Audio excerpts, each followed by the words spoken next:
Welcome to Yacht Crew Vlogs, where we tell the stories of those in the yachting industry. A behind-the-scenes look that discovers the individuals in the industry, their history, their passions, and what inspires them to do what they do. Hi, everyone, and welcome to another edition of Yacht Crew Vlogs right here on Yachting International Radio. My name is Ria. I am your host, and I'm very pleased to welcome Tristan Mortlock. He is the super yacht captain. Of course, everyone knows that. How are you, Tristan? Very well, thank you, Ria. Thank you for having me yet again on your show.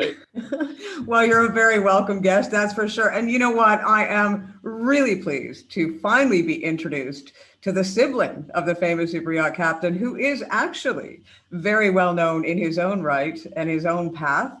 Lance Mortlock. He is the author of Disaster-Proof Scenario Planning for a Post-Pandemic Future, AI, the New Frontier. How are you? Good. Thanks for having me. I think. It's always a joy. It's always a joy. Right now, let's get into the meat of this.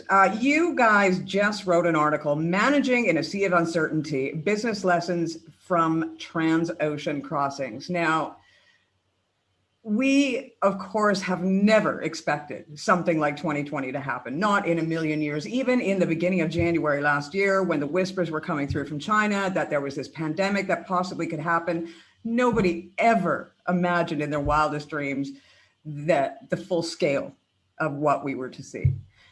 Now, when it comes to businesses, and as well when it comes to yachting and any other form of, well, anything really, I think the last 50 years, we lived in a society where we haven't thought of these things. You know, we think week to week, we think day to day. We don't plan for the ultimate disaster. We don't plan for the worst that could go wrong. And that is what the two of you got together and wrote about was, and as well your book, is we need to look to the future. We need to be prepared. Can you address this, Lance? Yeah, I mean, I think as humans, we have this sort of tendency to get into a comfort zone where instead of sort of exploring very wide possibilities of what goes wrong, we get into this sort of comfort zone of, okay, we're used to X, Y, and Z happening. It's familiar to us. So, you know, that worst case situation won't happen. I mean, I give you an example. I was working with a major airport in Canada with the CEO. And a couple of years ago, he said to me, we were around the boardroom table, and he said to me, you know, what's the worst that could happen to passenger traffic in Canada? And I said, well, you know, I'm not sure, but maybe 9/11 is a clue for us. And he said, yeah, 9/11 passenger traffic dropped 5% in North America. So let's add a percent to that and say passenger traffic's going to drop by 6%. And I kind of looked at him. He's a pretty smart guy. I'm reasonably smart. And we felt good about that. And then fast forward a year later, and we actually saw passenger traffic for airline travel drop 95%. And so it was a stark reminder for me that as humans, we get into this comfort zone and we fail to, for whatever reason, stretch our thinking, you know, beyond the realm of possibility. Well, and in your world, business world, we could talk about losing companies, we could talk about losing money. But when we talk about seafarers, we are talking about losing lives. It's a complete, both are equally, they're not equally devastating, but both are devastating in their own way. But when we take a look at the lives of mariners and seafarers around the world, and we're not just talking yachting, they are probably the most overlooked people on the planet when it comes to what they do. When we are talking, especially during the pandemic, when we look at the amount of people that if we didn't have these people that were on these ships delivering what we needed to eat, you know, the toilet paper that everybody was going crazy over, there were so many things that these people were delivering and not a single one of them had any acknowledgement whatsoever. And we started slowly paying some attention to them, and we started seeing some of the conditions that these people are living with on a daily basis. Can you address that, Tristan? Yeah, so, you know, when Lance and I came together, it's actually Lance and I did to write this article, we wanted to understand the similarities between running, whether it be a yacht or a merchant vessel, and running a business. In today's world, the shipping industry is a lot safer than it was, say, 50 or 100 years ago.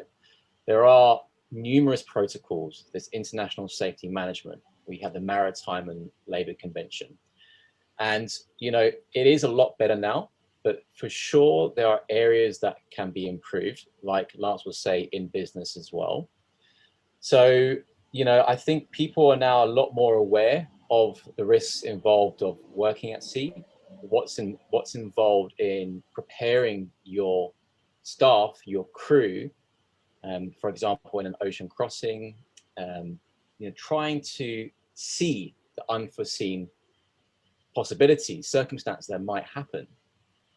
And so we came together with this, and we thought it would be a different approach to writing, you know, about yachting or about business, and what we can learn from each other. And so I think for us, it's just like the first step. And I'm sure Lance will agree. We want to do a few more articles together. I need to understand more about his side of what he does for a living, and he wants to understand more about what I do for a living, and understand the similarities and how we can kind of help each other.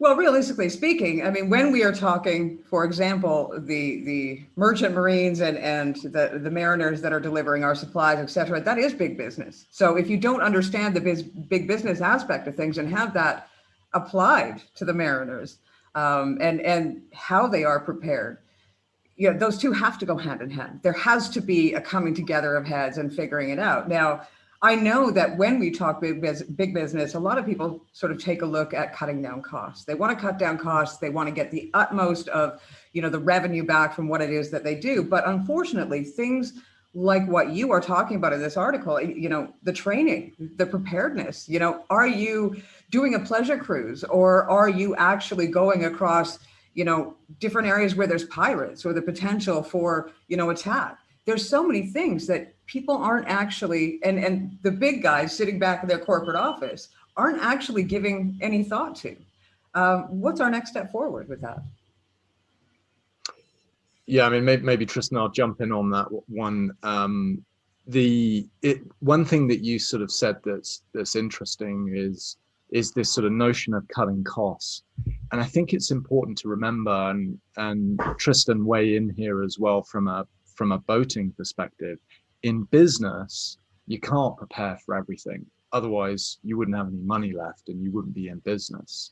So success is finding the right balance to say, are you prepared enough? Are you resilient enough? Or what I call like organizational shock absorbers. Do you have enough absorbers in your organization to weather enough of the storm to kind of ride it through? But if you kind of take the approach, I think, of preparing for everything, you'll be out of business. And I think businesses are, particularly at the moment, and particularly in the last 12 months with COVID, under tremendous pressure to cut costs just to survive in many cases. So I think it's important to have a bit of a reality check that, like, what's the right balance between, you know, preparing for everything and preparing enough to kind of weather the storm. Well, in regards to shipping, for example, I could well imagine that if somebody were to sit down and say, this is the passage that we're taking, we know it's notorious for piracy, or it's notorious for hurricanes, or it's notorious for bad weather. They can literally do a plan that has all those things, be prepared for that voyage itself. You know, you don't necessarily have to be prepared for everything that's going to be possible to happen, but for that voyage, there are certain dangers. And as a captain, Tristan, I can imagine, you know, the certain dangers in different areas that you take your yacht in. You know what things you need to be prepared for and what things you need to look for, correct? Absolutely. And the great thing about today is, thanks to things like the internet, there's a lot of data, there is a lot of information, and, you know, I'm very fortunate, and most captains within our industry, is we have all the right contacts. We've got good agents around the world. We got immediate access now to weather forecasting. We know now, say, if you're navigating around the Horn of Africa, what tends to happen is security teams will come on board. They will do do a protocol on board. So if there is an attack, the crew will know exactly what to do in that situation. The captain will be briefed. And so this is all part of the planning as part of the passage plan. When it comes to, you know, the time of year you execute a passage, we have a thing called the weather routing charts. So you're not going to be doing, ideally, for example, an Atlantic crossing during the hurricane season, you know. So it's all about mitigating the risk to the vessel and to the crew and passengers on board. But today it has, captaincy is a lot safer than it used to be, thanks to technology and thanks to crew training. Yeah, and it's interesting, if I could just jump in here, in business, you know, you mentioned, Tristan, technology. I think that's where we're seeing a lot of advancements in business, particularly with artificial intelligence, that, you know, IBM would say we've created more data in the last 2 years than the rest of, you know, history combined. So the big challenge, or the big question, is what do you do with all this data that you've got? So you need sophisticated machines and technology like artificial intelligence to say, okay, what are the insights? What are the risks that are out there that I can't see, that humanly can't be processed in a manual way? So businesses are investing billions of dollars now in sophisticated tools to kind of scrub public data and other information, draw out the risks and the insights so that they can make, you know, better decisions to avoid the disaster at the end of the day. Well, it's interesting that you bring up AI. I've seen in the last, I guess, 6 months or so that more and more companies, there's actually been a cargo ship that has been trialed, I do believe, that is completely no human on board, completely artificial intelligence. Do you think that the shipping industry or the maritime industry will be heading in that direction? Of course, not cruise ships or you know, yachts, but do you think that in shipping, we're going to see more and more of that happening? Oh, that's a tough question. I think the way technology is going, they're obviously testing and trialing it. Now, the question becomes, okay, you are eliminating human error, okay? However, on the flip side, we saw recently what happened to Motor Yacht Go in the Caribbean, right? The unfortunate events was, you know, the master lost control due to a major electrical failure to the ship, causing the ship to crash multiple times into docks. Luckily, nobody was hurt, nobody was injured. So how reliable is this technology going to be? Do we not need a person, an override system to make the final decision? We'll have to see. I mean, if we compare it to transport, like what Elon Musk is doing with Tesla, with the data, I believe Tesla's accumulated something like 30 billion miles worth of data for their robo-taxis, you know. So it seems that cars are going to become driverless or automated. So if that's the first step, I can't see how the same thing won't happen to yachting, or to probably shipping also, or, you know, transport of cargo, oil, you know, and other things as well. I guess that kind of makes me a little bit afraid, because at the end of the day, we all know that feeling when you're just sitting at your computer and you're in the middle of a Zoom call or an interview and your internet drops. Well, you're just dropping that person. Well, if you are in a flying car, or you are on a ship, or you are in a car that is driving and the internet drops, you know, what happens? That makes me fearful to a certain degree. Absolutely. And yeah, I mean, we've all become very reliable on technology. We've all become very reliable on our devices, our phones, for you know, immediate information. And, you know, I'll give you an example. Here on board Motor Yacht AWOL, we have a system called Actus, which is a sort of navigation system. It's electronic chart display information system. And this is legally used on a commercial vessel as a primary source of navigation. What does that mean? It means you can eliminate the use of paper charts, which seafarers have been using for hundreds of years, okay? And this is SOLAS approved, and it's approved by FLAG. And on a number of occasions, I've had the system fail and crash on me. you know, and I'm just like, hey, this is accepted now commercially, and it's failed on me a few times. And now, you know, is it smart to take a step back and say, you know, let's just have a backup portfolio of paper charts on board and keep those kind of updated just in case. You know, the full reliability and the risk that we have on using things like Actus and technology is probably not the smartest move at the moment, but we all know it is getting better every day. And that's the way, you know, it is at the moment here on board, and we've been using technology on not only super yachts, but on commercial ships as well. So I guess what you're saying is no matter what preparedness that you have in your passageway, the fact is sometimes old school is best to have hanging around just in case. Well, this is exactly why still today, you know, in maritime colleges and maritime schools, they're still teaching celestial navigation using sextant. Because, you know, at any moment there can be GPS failure, there can be power failure. How are you gonna plot a position? How are you gonna do your course? How are you gonna know where you are if all else fails? So again, this is a part of the risk assessment we have to undertake when doing any kind of passage, especially crossing an ocean. Lance, let me ask you, what is the difference, do you feel, between the business world and the maritime industry when we look forward to our new reality? Oh, yeah, that's well, I think the maritime industry is way more fun. I'm you know, clearly jealous of my younger brother, but you know, there are similarities, but there are clearly differences. You know, we talk about automation. That, you know, that's an area in business that we're spending a lot of time and money and investment with clients. You know, I'm a partner with a global professional services company, and we're working with clients all over the world to help them automate all kinds of parts of their business. And there isn't the same perhaps safety risk that there would be, say, in yachting when it comes to automation.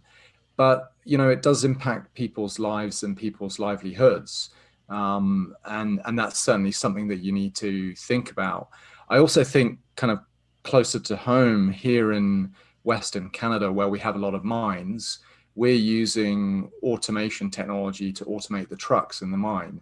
And so you're ending up with this future that looks like, you know, full-scale mining, open pit mining with completely autonomously driven trucks. And that's real, and it's happening, you know, right now, and commercially viable.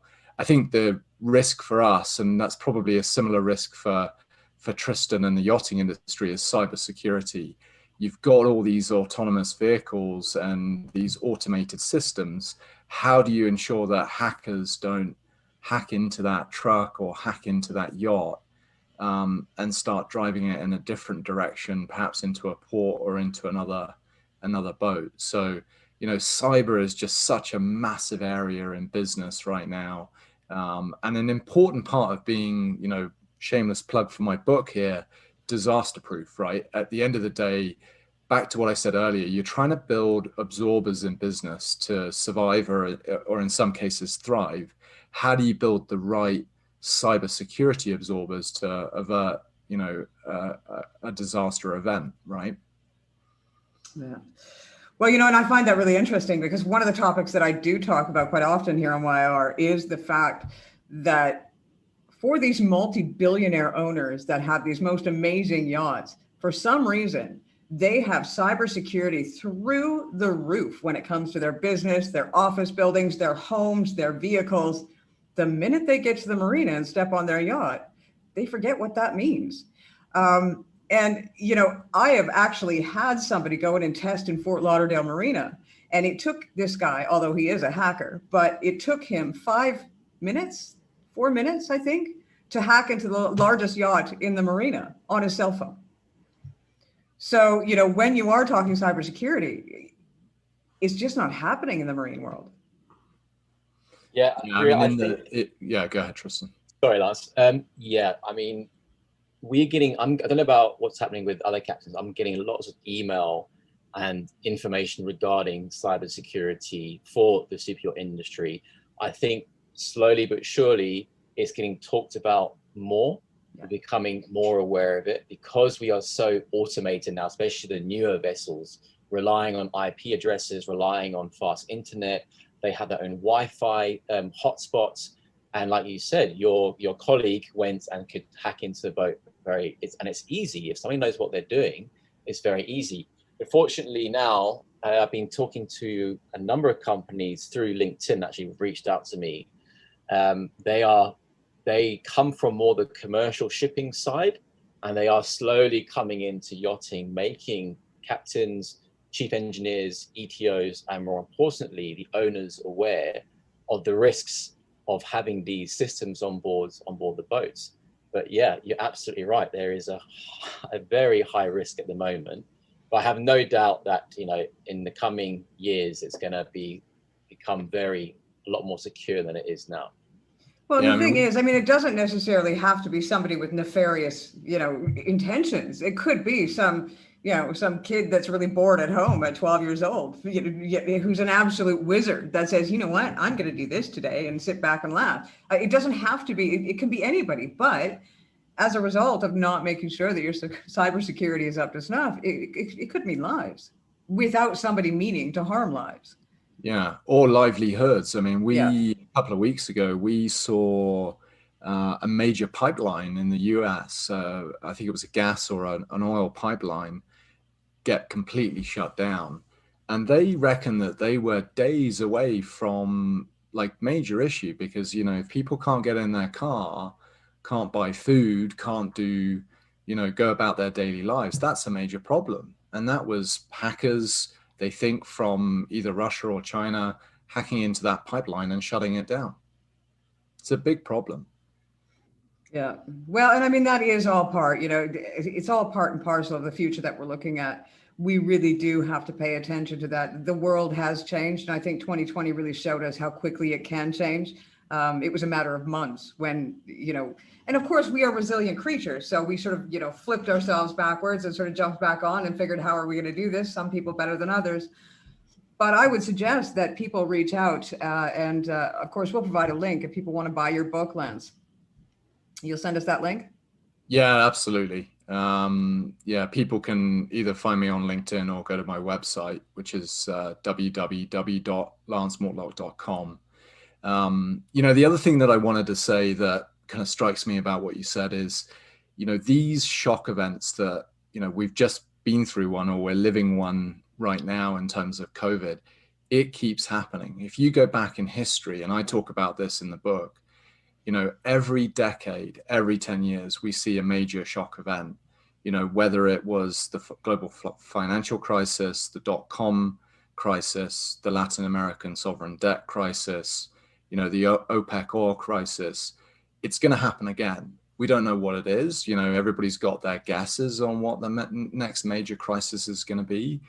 But what I'm advocating for, you know, in business is leaders have to be better prepared for these major shock events, because we'll get through COVID, we'll all get our vaccines, and life will be good again, and we'll get into the comfort zone. But in a few years' time, something major again will happen, and we have to be prepared for that. Yeah, I agree. Well, gentlemen, you know what? I am going to also include a link to the article, Managing in a Sea of Uncertainty, Business Lessons from Trans-Ocean Crossings, that you both co-wrote. I would like to have you back again at a later date for your next article, and we can chat a little bit more if that's all right with you. I think next time it'll be a bit more lighthearted. What do you think, Lance? Yeah, this was a bit serious, but that's okay. It was quite serious. It's so not you, Tristan, but you know what? You got to be serious every once in a while, so then you can spend the next 6 months not being serious, right? Yeah, I'm always serious on board. So whenever I'm on your shows, it's always kind of a bit of a fun chat and, you know, give advice. And that's because we invited your brother this time. He brought it all downhill. Well, I don't know about that. I think it's important to discuss these things and have a realization. Like Lance said, you know, it's going to happen again in the next 8 to 12 years. So we need to prepare for it. What's your guess on what it would be, Tristan? Well, after COVID in 10, 12 years, Yeah. I guess probably the world will collapse after I get in power. I'll agree with that one. I figured, you know what, though, then they'll vote me in afterwards and I'll rejuvenate it. So we're good. What do you think, Lance? Well, you've just been saying we were too serious, but there's three things that I think about a lot. So one would be China. So China's economy is going to overtake the US in 2028 and become the biggest superpower. And I think that's not necessarily a bad thing. It will just be different. So global world order is controlled by the US. The US dollar is the major currency around the world. That's going to potentially, as one scenario, play out that China take that over and change world order in quite different ways. The second is artificial intelligence and machine learning. And I don't think we fully understand the impact that is going to have in the next 10 years, particularly if we get to general intelligence and super intelligence, which is, a machine that is more intelligent than the rest of the human race combined.